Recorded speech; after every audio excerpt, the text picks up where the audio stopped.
அனைவருக்கும் வணக்கம். இப்போ பார்த்தீங்கன்னா நாங்கள் வந்து திருநெல்வேலியில் சிறுபான்மணி மாநாட்டில் உட்காந்துருக்கோம். எங்கள் ஜி தான் பார்த்தீங்கன்னா ஆம்பூர் ரஃபீக் பாயின்னு சொல்லுவோம்.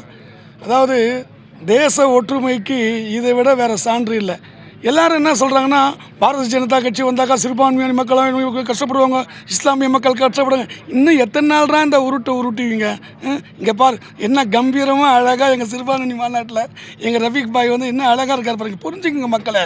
எத்தனை காலம் தான் ஏமாற்றுவார் இந்த நாட்டிலே, சொந்த நாட்டிலேன்னு புரட்சித் தலைவர் எம்ஜிஆர் படுவார். திராவிட முன்னேற்ற கழகம் ஸ்டாலினும் இன்னும் எத்தனை நாள் தான் ஏமாற்றினு போகிறீங்க? இஸ்லாமிய சகோதரர் நாங்கள் இங்கே பாருங்கள், அண்ணன் தம்பியாக தான் இருக்கிறோம் பாருங்கள். நான் ஜெயின் சமுதாயத்தை சேர்ந்தவன்.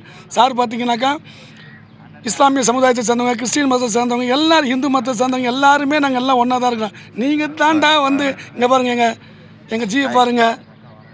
அதனால் பார்த்தீங்கன்னா இந்த தமிழ்நாடு மக்கள் இதை புரிஞ்சுக்கணும். திருநெல்வேலியிலிருந்து என்றும் உங்கள் அன்பு மாறாத பிரச்சார பீரங்கி சிறுபான்மையினுடைய மாநில செயற்குழுவுடன் இடிமின்னல் தங்கராஜ்.